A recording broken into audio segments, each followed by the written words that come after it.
building bridges and bringing about a better and closer relationship between India and the United States.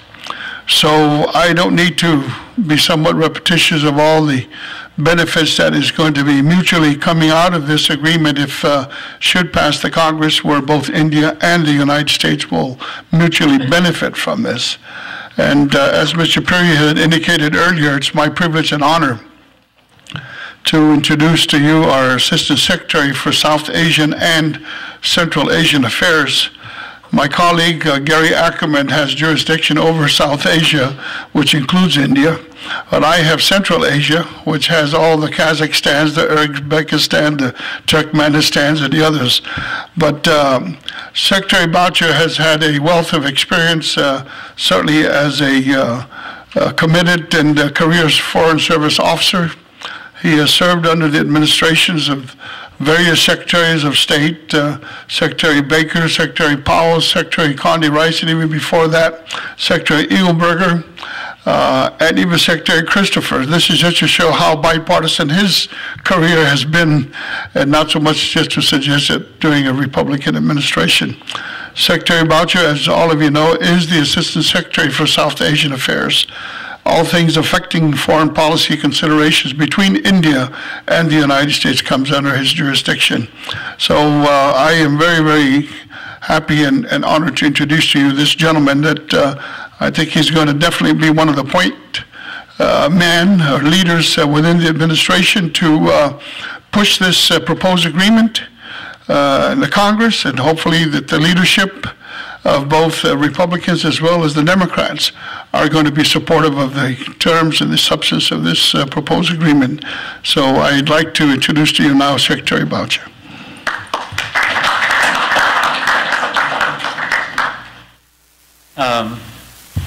Ladies and gentlemen, and I think we owe a lot to Congressman Faleomavaega for hosting this meeting and for his steadfast leadership of the task force. The effort to improve and expand U.S.-India economic relations and trade has been a vital part of the relationship. And wherever we get to on the government-to-government business that we're involved in, I think the momentum of this relationship, much of it is done by the trade people, by the investors, by the business people who keep going back and forth and thinking up new ideas and new ways of moving forward. So you're hosting us here on the Hill today is very welcome, and just another sign of your commitment to this and how much you've done over the last few years in trying to expand this relationship and the trade aspects of this relationship. Also thank Congressman Gannon and Congressman McDermott for their support. We are indeed here together today at the center of the action, and Mr. Puri, I admire your timing for doing this here today, but this is really where the action is right now. We've obviously come through a lot with the U.S.-India civil nuclear deal. We've managed to work through the nuclear suppliers group by working closely with a whole lot of countries there, working with India, with other supporters like France and the UK and Russia and Germany and several others in the nuclear suppliers group, but we managed to get for consensus among 45 countries to support this agreement. It is a historic agreement, and I want to go through some of the reasons why. I think most of you in the audience and certainly in the Alliance understand the sort of fundamental importance of this. This brings the U.S.-India relationship to a new level, brings India into a cooperative mode with the international non-proliferation effort, and that has a very profound importance for all of us. But it also has some specific benefits, and what I'd like to do today is just talk briefly about the overall relationship and then try to put some of the specific benefits of this agreement in that context. Building a strategic partnership with India has been, I think, a key foreign policy priority for the United States throughout this administration and, frankly, in the previous administration, just as I would expect it to be a major priority for the next administration.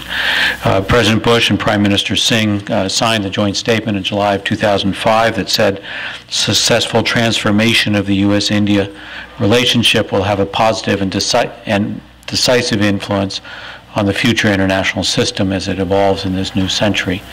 And I think nothing that remark is very obviously true, and it's a foundation of what we're doing.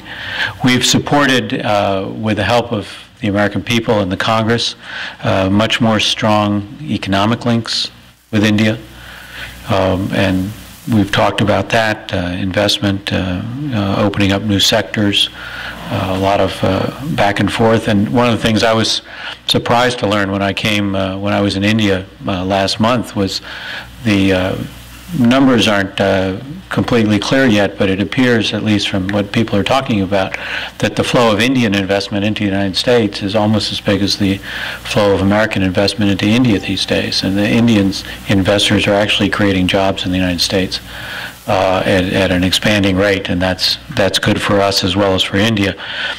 A lot of this relationship is based on the people. It's based on the 80,000 or more Indian students that we have in the United States. That's more than any other country. It's based on the 3 million or so Indian Americans who live here. Bilateral trade is exploding. All these people are on the internet with each other.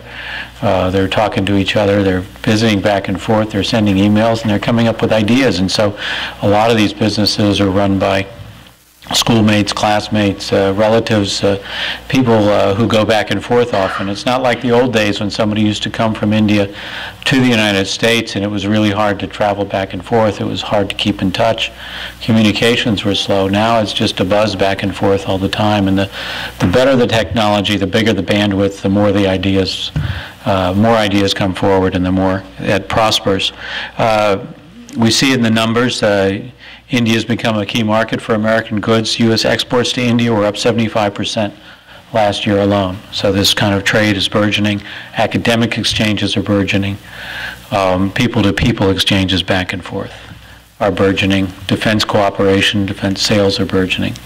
So it's really a marvelous achievement in the bilateral relationship. And as you look at where we've come bilaterally, I think one of the elements that you can start to see emerge, and maybe this is where a new administration could take it, is we're going global. We're increasingly working with India on global issues like climate change, like non-proliferation, like democracy around the world, like assistance to Afghanistan or to Africa. And I think that's kind of pointing to the future of the relationship. But on the bilateral basis, we've done so much, and I think this agreement really brings it to a new platform, to a new level. There are a lot of specific advantages of concluding this arrangement with India on civil nuclear cooperation. I think the first is energy for development. India is looking to satisfy 20% of its future power demand with nuclear energy, compared to 3% today. For people around India, if they can do that, that means the lights go on for people to do homework. That means the quality of life improves.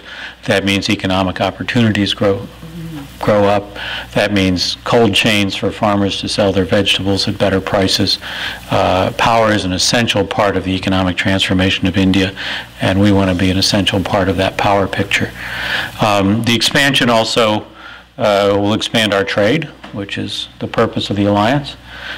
Some estimates have said that the agreement, new reactor contracts under the agreement could create something like 3,000 to 5,000 new jobs in the United States, as well as an additional 10 to 15,000 indirect jobs. That was a study by the Council on Foreign Relations that said that, so I can't explain the numbers. That's just what I read.